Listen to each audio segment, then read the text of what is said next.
jediný takový skutečně dotaz, který udržím dlouho v sobě. Mohl bys mě vysvětlit, proč ty vlastně lítáš? Máme to tady někam do bažiny, a proto říkám, nechceš to zažít zpátky? Co? Jasná věc. No jasná věc je to tamhle hlavně. Já mám pocit, že já nevím, jak vypadá. Oni většinou tratí mají do Polska a to ten demant nesmí. Když se přeci jen podaří a je špatné počasí, piloti doufají, že to nebude trvat dlouho. Tentokrát se však stalo, že vody bylo přes příliš.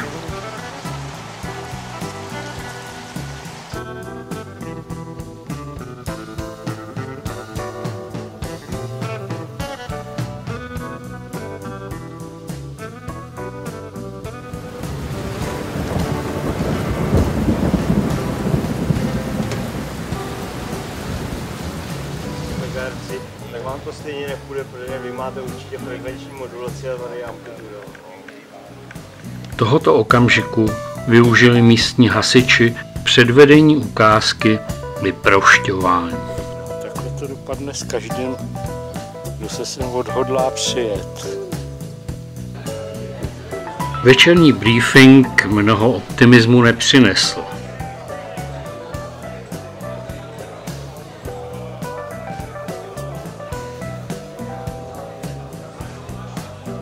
To s maločkou mokřičím, nejsuší rok za 500 let, jak vidíte venku. Nejsuší léto, říkali, že bude. Takže něco málo v té organizaci. Samozřejmě dneska se nám všechno je proti nám, pohyboval se nám projektor. Takže až tady skončíme, tak pokud prostě vás jenom závodníci, pokud možno, tak se přestěhujeme na barák. Tam nám Ivan vám řekne self-briefing. Řízením, jestli to bylo legální, to.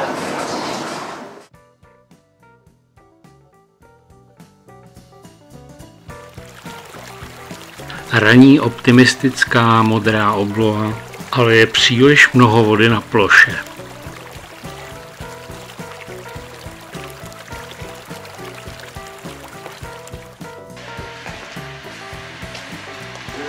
Dobré ráno, pánové. No měl otevřený okýko do kořán.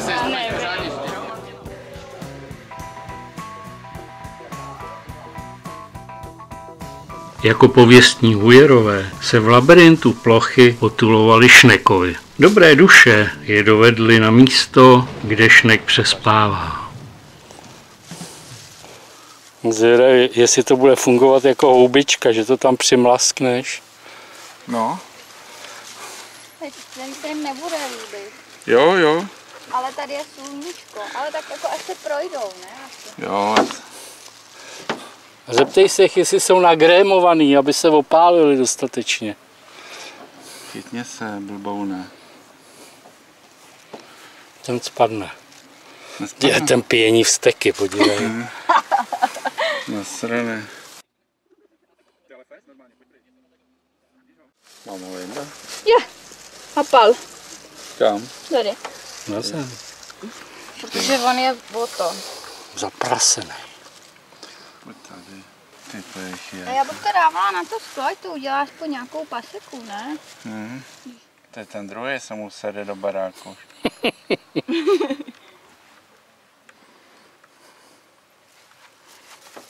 Ten nebude držet, protože je prostě zadělaný. Musíš podržet asi na chvíli, no. Když se vybere. Netlač na něj moc, ať. Jo, chce to trošku přitlačit. Jo. Pak vystrčí hlavu, co se děje. Drž se, brácho. No, tak on se udrží už takhle, jak má tu lyžinu vysunutou venku, tak... No, vidíš. No, pojď. To zabalil, ale kam? Jo, já tak jako vidíš, že hele, tyhle si půl výkrutem, jak jedou dolů, jo.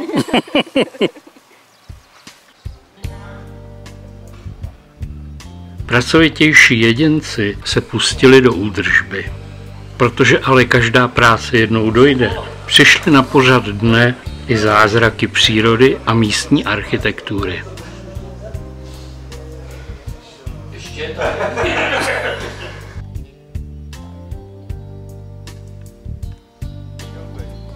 Bylo by ti horko. No tady bych se pěkně natáhl do té trávy.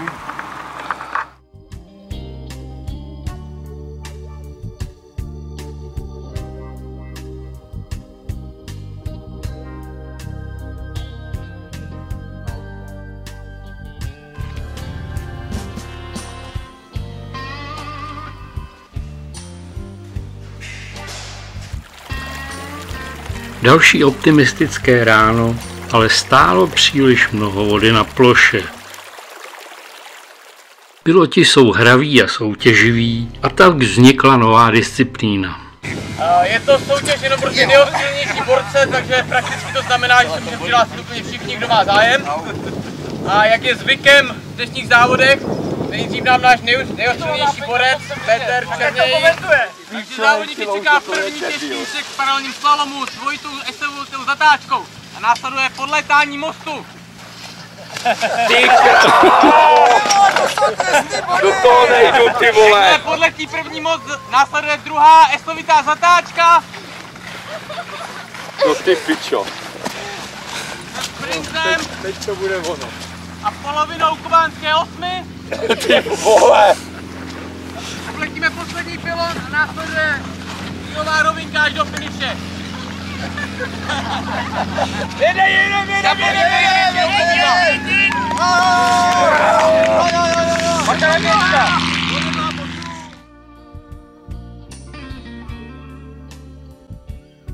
Roztleskávačka. No vidíš. Jdeme na to. První startovní dvojice, Pepino a Míša proti Příško, kde má? Závodníku, jak se cítíš před startem? Skvěle, pečeně. Připravit, pozor, start!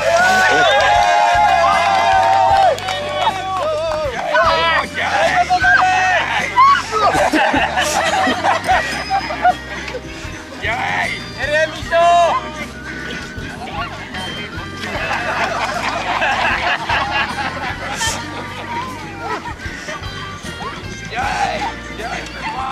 Míšo, skopni ho!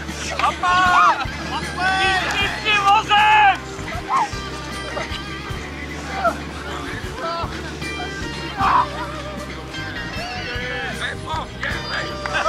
Skopni do něj!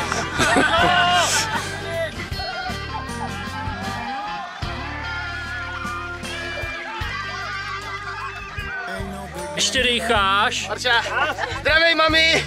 No a snaž se!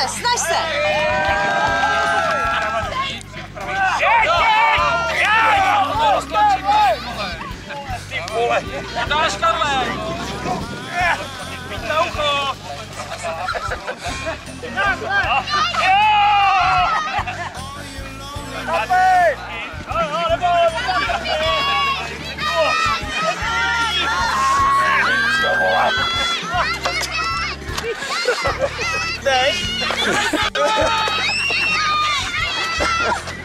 vole!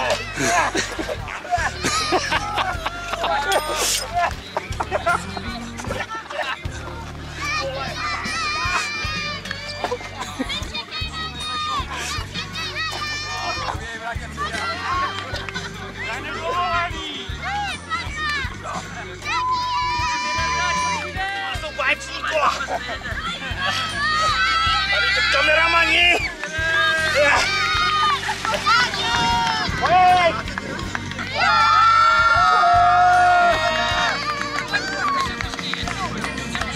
Připravit, pozor, start! Jedu! Žaďák nasadil tempo! Že už nemusím jet. Jeď! To víš, to ta váha! Dělej bejt!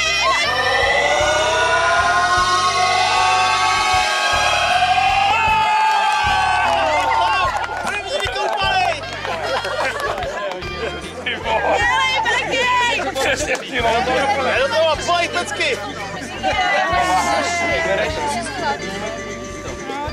Co to je, ztrácí rychlo. Nejhorší je ta houpačka, tyjo, zadní tračka.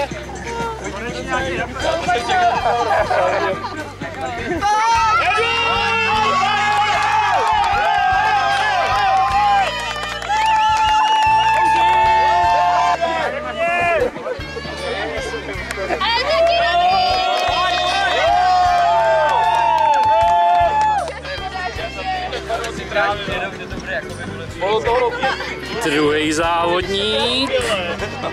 Jede, Voky!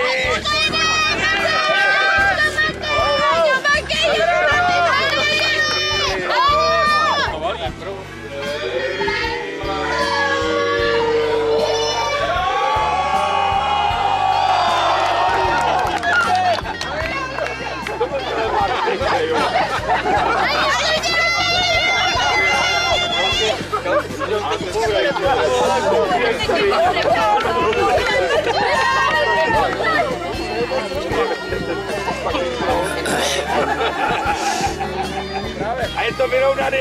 Jedem! Počkej, jsem to dělal, Koroha. Pak jsem tak Koroha. Já na to počkal. Dobře.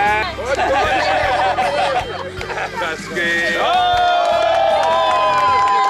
Dobrý!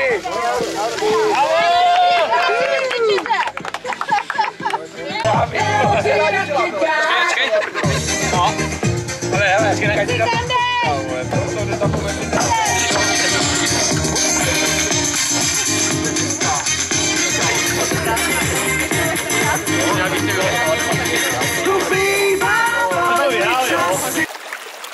A plocha, ta stále neschne a neschne. A tak jsou závody o pár hodin kratší a kratší.